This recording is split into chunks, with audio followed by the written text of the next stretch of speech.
창으로 쏟아져 들어온 햇살이 내 등을 따뜻하게 데워주었고 내 잔엔 커피가 새로 부어졌다.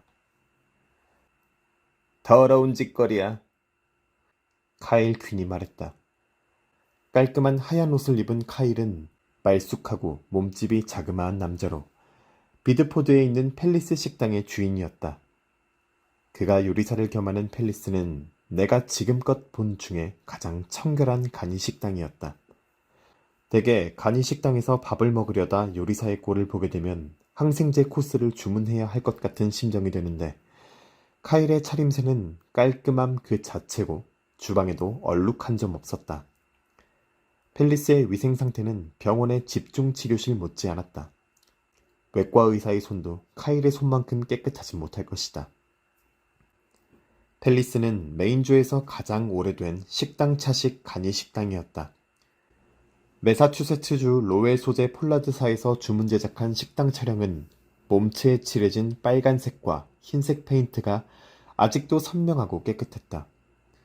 여성용 화장실이 딸려 있다고 알려주는 금색 글씨가 창에 붙어 있는데 마치 불 속에 쓴 글씨처럼 번쩍번쩍 빛났다.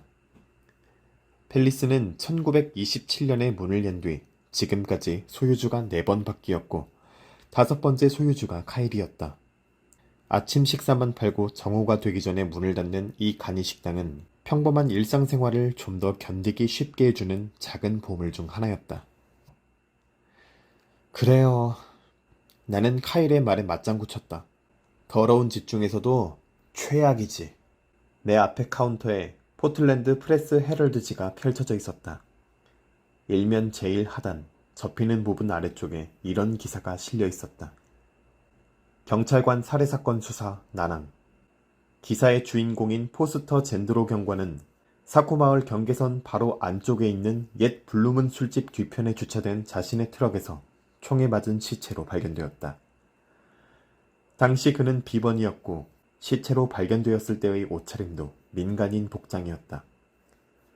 그가 블루문에서 무엇을 하고 있었는지는 아무도 몰랐다. 검시 결과 사망 추정 시간이 자정에서 새벽 2시 사이라는 점이 밝혀지자 수수께끼는 더 깊어졌다. 사람들로부터 사랑받지 못한 술집이 불타고 잔해만 남은 곳에서 그 시간에 무슨 볼일이 있었을까? 젠드로의 시체는 하루 일과를 시작하기 전에 담배를 피우고 커피를 마시려 블루문 주차장으로 차를 몰고 들어간 순회밴드 현장 작업자에 의해 발견되었다.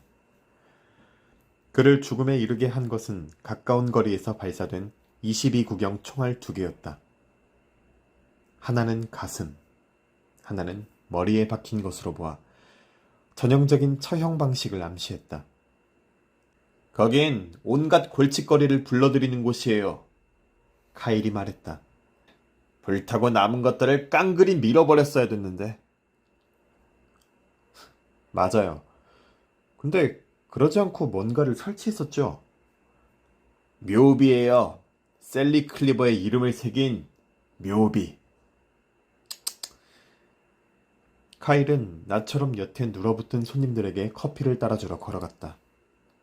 노먼 로겔의 그림에 등장하는 인물들처럼 한 줄로 나란히 앉은 그들은 뭔가를 읽거나 목소리를 낮춰 조용조용 대화를 나누고 있었다. 팰리스에는 부스도 탁자도 없고 수툴만 15개 놓여있다. 나는 입구에서 가장 먼 쪽, 제일 끝자리에 앉아 있었다.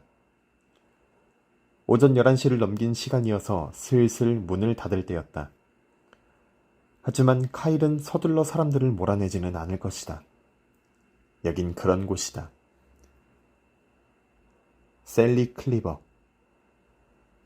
그녀의 이름이 젠드로 살인사건의 기사에 언급되었다. 그 이름은 이 지역의 자잘한 역사에서 대부분의 사람들이 잊고자 하는 이름이었고 블루문의 관에 박힌 최후의 못이었다.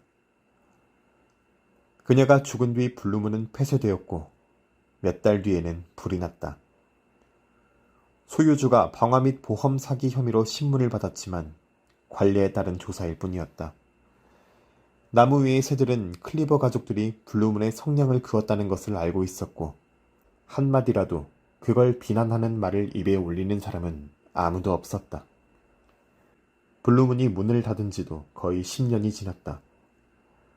엄밀히 말해서 그걸 슬퍼하는 사람은 전혀 없었다.